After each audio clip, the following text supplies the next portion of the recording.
be formalized. They couldn't stay there. They couldn't be held there. They couldn't be put together. And as it's explaining this, one of the littler ones, and it's amazing to me how insightful little children are and how pure of thought. And the one of them, and I don't know who it was, but one of them says, how can we fix this?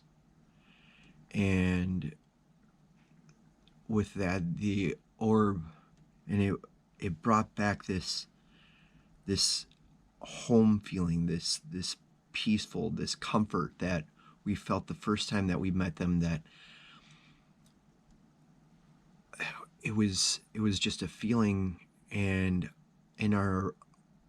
the knowledge that it was giving us was to remember, to understand, to pass on these thoughts and these feelings and these ideas that have been communicating to us. And it must have sensed in us that we were in as much pain as it was, probably not, but we were affected negatively, and we understood the consequences of the actions of this destruction and this separation from nature, to make these unnatural things happen. And because of that, it was able to trust us and see that we were of the spirit that was part of what they were trying to explain to us. So the orb said, pass this on, pass our story on, help others to recognize the interconnectedness, the meaningfulness, the worth that is around us, and that we do not need to be destructive in order to cohabitate. I mean, all of history has taught us that there has been a bond between the environment and the spiritual and us. Whether or not that's measurable or not is laid to question. But so with that, that final message, it gave us one last song, and it began to sing. And it was with this desire, this want, this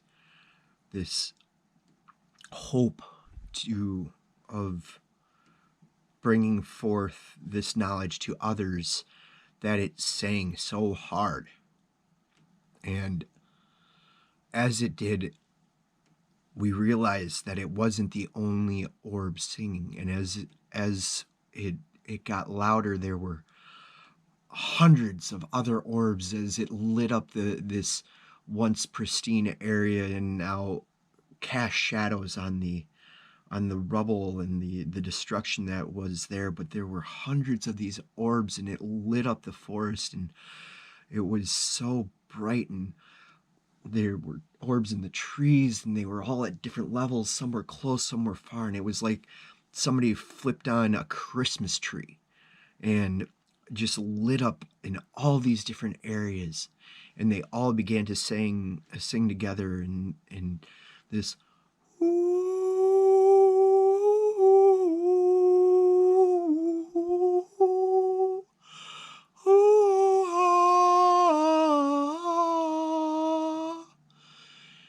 and the song went on, and it seemed like it just didn't end. And the orbs began to rise together, and they all illuminated this forest, and the bright blue was so amazing that could only be described as something that I'm sure could only be seen in like the Northern Lights. But they began to ascend, and as they did, their song trailed with them, and with one big bright flash, they were gone.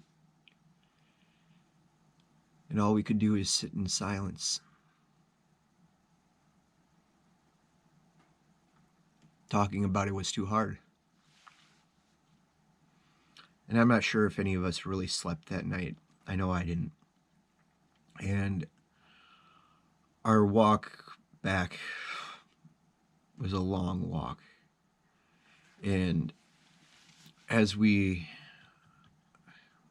took us much longer to get back. And as we were getting there, it was getting darker, and you could see the glowing in the different cabins and tents and things like that. And the children just kind of looked with a disgust at their homes, knowing that they were going back to the people, the families that had caused this. And how could you say that to your family? How could you say that to your loved ones, that you were the ones who caused this amazing, beautiful thing to be destroyed, and for these creatures that were so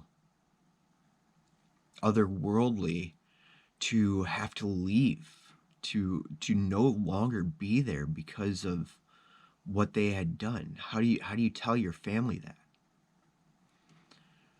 So we went back, and the weeks after that were memories of what we had seen and what we had done. And as more settlers started to come into our settlement, and as others left to go and make new settlement, we continued to tell this story. And we didn't tell some parents heard the story in bits and pieces from their children, and ultimately the children were the only ones who got the full story. But as I moved on, and as I started going through 2 different settlements and working with different expansions and things like that, I heard children telling this story, which always brings me a smile. And I too continued to pass on the stories that I have learned. And it is through these stories that we learn that there was, and there still is, a way of thinking and knowing and doing things in a way that brings us all closer together and strengthens what we are as existing things, not just as humans or something different. So that's that story. Do more, do better.